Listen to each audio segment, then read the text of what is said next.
Madam, I rise to support the railway budget presented by Shri George Fernandez for the year 1990-91. Shri George Fernandez has his association with the railways for the last 40 years as a labor leader.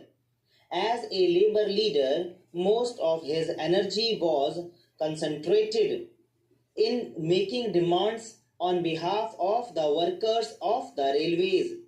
Now he has been put in a position to look after the affairs of the railways as also the well-being of the workers who are working with the railways. Since he is at the helm of affairs, since he was a labor leader and his words carry weight with the workers, I hope under his stewardship the workers of the railways would perform better, would do their jobs better, and would see that the railways perform better. In this way, not only would the railways satisfy the people who travel, but also the functioning of the railways in general would improve. The Indian Railways are the biggest network in the whole of Asia and the second largest in the world. Not only the Indian Railways are big in size, but their problems are also big in proportion to their size, and the things that the people want the Indian Railways to do for them are also big. Sir Mr. Fernandez on the 2nd of February had come out with a status paper wherein he has given the current position of the Indian Railways, the problems that the Indian Railways are facing, and also the innumerable demands, including the demand for providing employment on a large scale in the railways to the unemployed. I hope that in this discussion on the railway budget, the participants would offer some constructive, useful, and practical suggestions. Mr. George Fernandez, when he had to prepare and present this budget, had very little time to do that, probably less than 100 days. But even within that short period, sir, he has come out with some new ideas, with a new approach with regard to the functioning of the railways. He has laid emphasis in the budget on modernization, on energy conservation, and on computerization wherever it is necessary. Though he has expressed his helplessness in providing more jobs to the unemployed in the railways, he has tried to generate jobs outside the railways with the help of the railways. It may relate to afforestation and things like that.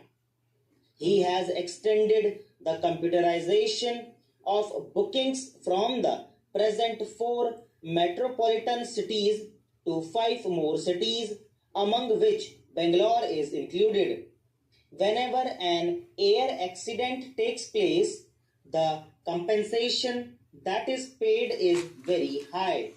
What Mr. Fernandez has done is that in the case of the railway accident also, he has raised the amount of compensation from the present rate of 1 lakh rupees to 2 lakh of rupees. In accidents, whether it is the rail accident or air accident, the loss of life is the same and any life cost can never be recovered. Another thing that is to be welcomed is that he is going to provide more accommodation and more seats to the second class passengers by gradually withdrawing the first class AC coaches and the first class coaches. I hope while withdrawing these facilities and extending them to the second class passengers, the existing comforts and facilities of the second class would further improve. I hope in all second class carriages, cushion seats are going to be provided. Socialism is not leveling down, but socialism is leveling up.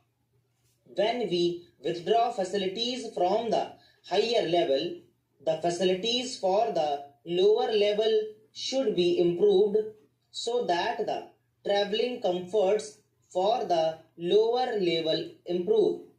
Another innovative idea that Sri George Fernandez has thought of amidst the constraint of resources is financing the West Coast Railway Line, which is popularly called the Konkan Railway Line. This railway line was initiated when Professor Madhu Dandavate was the railway minister about 12 years ago. Once that government went out of power, this scheme got put into cold storage. Of course, in the last year's budget, Shri Madhavrao Sindhya had made some provision for construction of the line from Mangalore to Udupi, but the construction work did not start. Now, Sri George Fernandez has come out with a novel idea of associating the states which are going to benefit out of it, namely Maharashtra, Goa, and Karnataka, by raising certain contributions from these three states, by raising certain contributions from the public and certain contributions from the railways as well as from the general exchequer.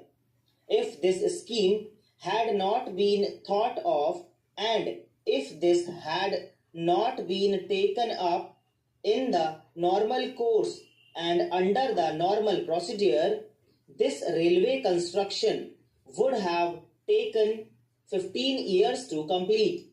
Now that a new method of financing this project has been initiated, the railway minister has promised that construction of this railway line is going to be completed within 5 years.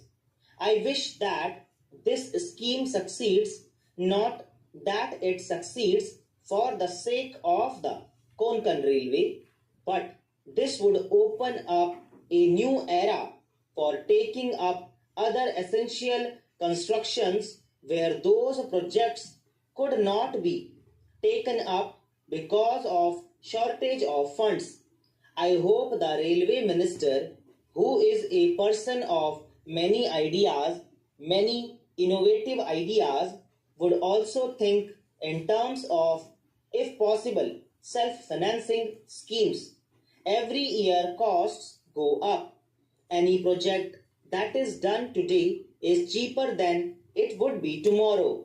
He, in his status paper, has asked whether the money should come from the central government or whether it should come from the Railway Finance Corporation or from market borrowings where it is going to cost a little more. In any case, I personally feel that these projects, important projects, should not lag behind on the ground of funds not coming from the central government or state governments. Even if it is costly, the money should be borrowed from the Railway Finance Corporation. So दोस्तों